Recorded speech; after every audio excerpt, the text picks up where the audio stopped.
Welcome to my channel. நம்ம இன்றைக்கி பார்க்க போகிறது ஒரு கோகுலாஷ்டமி கிருஷ்ண ஜெயந்தி ஸ்பெஷல் ஒரு பால் பாயசம் தாங்க பார்க்க போகிறோம்.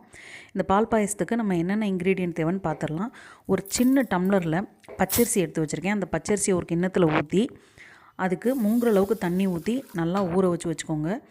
அது ஒரு 1 ஹவர், ஒரு ½ அன் ஹவர்லேருந்து 1 ஹவருக்குள்ளே ஊறட்டும். கொஞ்சமாக இருந்தால் நீங்கள் ஒரு 20 நிமிஷம் ஊறினா கூட போதுமானதுங்க. அது கொஞ்சம் ஊறினதுக்கப்புறம் அதை மிக்ஸி ஜாரில் சேர்த்து கொஞ்சமாக கொரன்னு அரைச்சி எடுத்துக்கணும். ஏன்னா ரொம்ப ஃபைனாக ரொம்ப பொடியாக பவுட்ரு மாதிரி பண்ணிட்டீங்க அப்படின்னா அது ரவா பாயசம் அது மாதிரி கொஞ்சம் இதாக போயிருங்க. கொஞ்சம் பரப்பரன்னு இருக்கணும். 1-2 அரைச்சி எடுத்துக்கோங்க. அது கூட ஒரு சில்லு தேங்காய் சில்லு சேர்த்துருக்கேன் நான். சேர்த்து இந்த மாதிரி பதத்துக்கு அரைச்சிட்டு வந்துடணும். அதாவது ரொம்ப ஃபைன் பேஸ்ட்டாக இல்லாமல் கொஞ்சம் கொரன்னு இருக்கணும். இந்த மாதிரி ஸ்டேஜில் அரைச்சி எடுத்துகிட்டு வந்துடலாம். இந்த மாதிரி அரைச்சி எடுத்திங்கன்னா நல்லா டேஸ்ட்டாக இருக்கும். ஏன்னா வேகும்போது கொஞ்சம் பருக்கையாக இருக்குங்க. அதனால் இப்போ இதை ஒரு கிண்ணத்தில் சேர்த்துக்கலாம். சேர்த்துட்டு இந்த மிக்ஸி ஜாரில் கொஞ்சம் தண்ணி ஊற்றி அதையும் கலந்து எடுத்து ஊற்றிக்கோங்க. நிறைய தண்ணி ஊற்றிட வேணாங்க. கொஞ்சமாக தண்ணி ஊற்றி கலந்து ஊற்றிக்கோங்க. ஊற்றிட்டு அது ஒரு பக்கமாக இருக்கட்டும். அதுக்குள்ளே நம்ம இந்த டிஷ்ஷுக்கு தேவையான முந்திரி பருப்பு, கிஸ்மிஸ் பழம் எல்லாம் வறுத்து எடுத்துக்கலாம். இப்போ நான் மிக்ஸி ஜாரில் கொஞ்சமாக தண்ணி ஊற்றி இந்த பாருங்கள் இவ்வளோ தான் கழுவி எடுத்து ஊற்றி வச்சுருக்கேன். அவ்வளோதாங்க. இப்போ ஒரு கடாய் எடுத்து வச்சுக்கலாம். கடாயில் 2 ஸ்பூன் அளவுக்கு நெய் விட்டுக்கோங்க.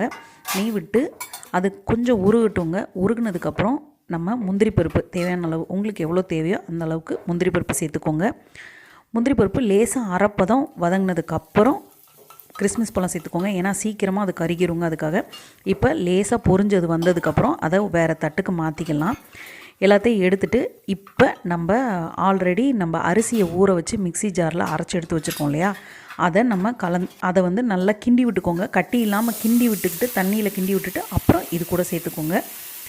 இந்த நெய்யிலே சேர்த்துக்கோங்க. சேர்த்து விட்டுட்டு கொஞ்சமாக கொஞ்சம் பால் இல்லை தண்ணி ஏதோ விட்டு கொஞ்சமாக கிளறி விட்டுக்கோங்க. நான் பால் தான் சேர்த்துருக்கேன்.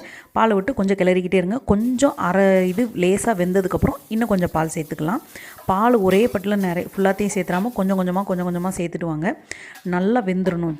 இப்போ பாருங்கள் 3/4 பதம் வெந்துருச்சு. வெந்ததுக்கப்புறம் 1.5 ஸ்பூன் அளவுக்கு நான் ஏலக்காய் பொடி சேர்த்துக்கிறேன். இப்போ இந்த ஏலக்காய் பொடி நல்லா வாடையாக இருக்குங்க. ஏலக்காய் அப்படி போட்டால் திப்பியாக இருக்கும். நான் கொஞ்சம் சுகரோடு அடித்து மிக்சியில் திரித்து வச்சுருந்தேன். அதை தான் ஒரு 1.5 ஸ்பூன் அளவுக்கு நான் சேர்த்துக்கிட்டேன். இப்போ 1 டம்ளருக்கு நான் அரிசி எடுத்தேன். அதே சேம் 1 டம்ளர் அளவுக்கு சுகர் எடுத்துக்கோங்க. கரெக்டாக இருக்கும். பர்ஃபெக்டான சுகர் கரெக்டாக அளவாக இருக்குங்க. இப்போ அதுவும் சேர்ந்தது. அது நல்லா கிண்டி விட்டுக்கோங்க. அது நல்லா மிக்ஸ் ஆகி கொஞ்சம் தண்ணியாக ஆகும். அப்புறம் சரியாக கெட்டியாயிரும். அதுக்கப்புறம் கொஞ்சமாக பால் சேர்த்துக்கலாம். சேர்த்துட்டு கடைசியாக நான் தேங்காய் பூ கொஞ்சம் துருவி வச்சுருந்தேங்க. அதை இது கூட சேர்த்துக்கலாம்.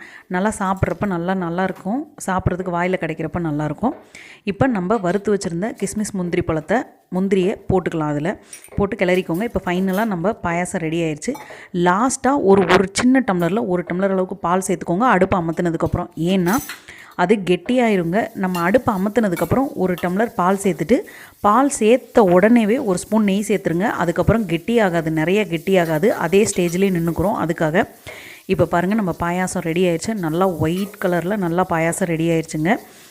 இப்போ இதில் நம்ம முந்திரி பருப்பு தேவைன்னா மேலே சேர்த்துக்கலாம். பால் தேவைன்னாலும் கொஞ்சமாக பால் சேர்த்துக்கலாம். கிருஷ்ண ஜெயந்திக்கு கிருஷ்ணருக்கு வெண்ணெய், பால் இதெல்லாம் ரொம்ப பிடிக்குங்க. இந்த மாதிரி நீங்களும் கிருஷ்ண ஜெயந்தி ஸ்பெஷலுக்கு ஒரு பால் பாயசம் வீட்டில் செஞ்சு பார்த்துட்டு எப்படி இருக்குன்னு எனக்கு கமெண்ட்டில் சொல்லுங்கள்.